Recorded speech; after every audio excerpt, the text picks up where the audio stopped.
Hey everyone, how's it going? So what am I working on now? I got a 2010 Nissan Frontier. Yes, another Frontier. This is now the fourth Frontier four-door that we've had in the last week. Well, third in the last week. Number 4 has been here for a couple of months, so I'm trying to figure out what's going wrong with it. Anyway, so this one came in, and the customer said they believe the transmission's slipping. So I'm like, okay, well, I just came out to it. I'm going to start it up. I got the scanner ready to go. Actually, let me turn it on, and let's see what this thing does. Honestly, I don't even know if this is towed in or not. I haven't the slightest idea.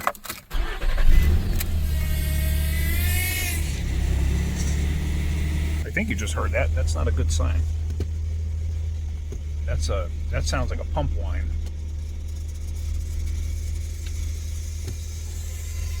You hear it? That sounds like a pump.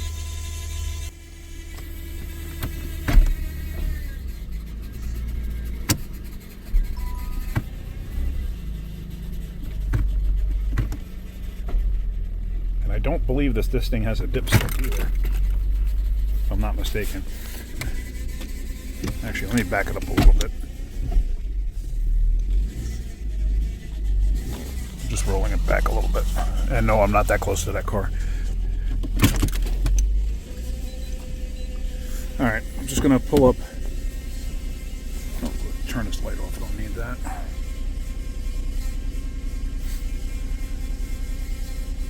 I'm going to let it start doing its thing. I'm going to pop the hood and just see if this thing has a dipstick. I do not think it does. Confirmed. Yes. Smart scan. All right.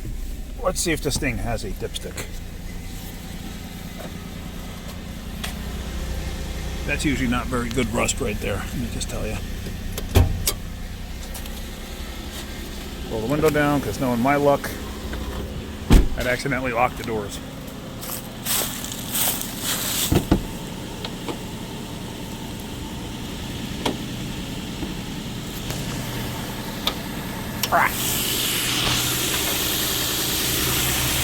Here's the engine oil dipstick. Oh, it does have a thingy there. Let's see, hold on. I think it's just a cap. Didn't realize I had stopped filming, so let me show you that all over again. So there is a cap. As you see, it's actually backwards of the way it was when I initially showed you. That's because I had already checked it and stuck the stick back in. And there you can see a little blotch from where I had done it before. So the fluid level is okay. However,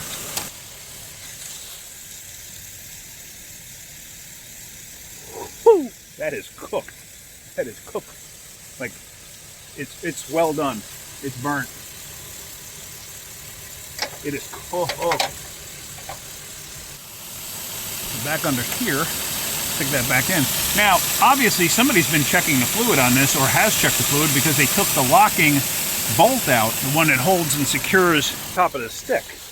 So why they did that, I don't know. Why Nissan decided, well, we're going to put a stick in, but we're going to bolt it down so you can't check it. Or we're going to make it so it's not that easy to check. So let's go back inside. See, I'd already gone back in the truck, and I looked at the codes, and I started to make a report in that. So let me just show you. So here, the engine has codes. It's got cat codes, or it has a cat code. It has 2 gear ratio error codes. 5th gear ratio and 1st gear ratio. 1st gear, incorrect ratio. Not even worth a road test at this point. I'm going to tell you right now, anytime you see incorrect gear ratio, but there's no speed sensor type codes, it's a fault inside the transmission. If you had like incorrect gear ratio 1, 2, 3, 4, and 5 and no speed sensor codes, I would look at speed sensors. You could have a bad input or output speed sensor. But when you have a random single, like 1st gear and 5th gear, but nothing in between as gear ratio error codes, and the fluid is cooked like this one, it's an internal transmission failure. I'm telling you that right now. And the fact that you could hear that whine when I first started it up, then it sounded like a power steering pump low on fluid. That's all in the pump assembly itself, because there's debris in there. That's all, and it's circulating around and it's destroying the pump and everything else. So this is going to need a transmission, plain and simple. It's got 235,000 miles on it. Now, I am not a fan of Nissan. I never have been. Well, I shouldn't say I never have been.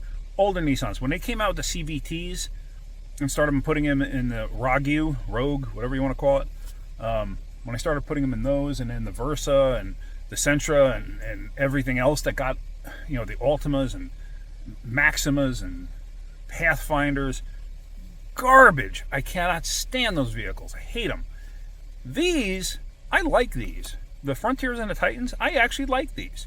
I think they're a comfortable truck. This is actually an unusual circumstance for a transmission to fail in one of these. It's not normal to happen.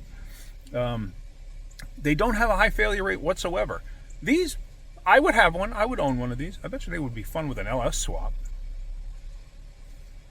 Meg, you didn't hear that.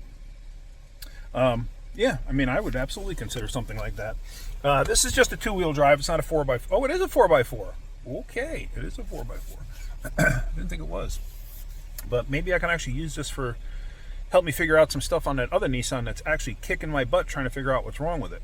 But anyway, so that's going to end this video because there's really nothing more we're going to do. We're going to have to see how much a transmission goes for and what the customer's going to want to do.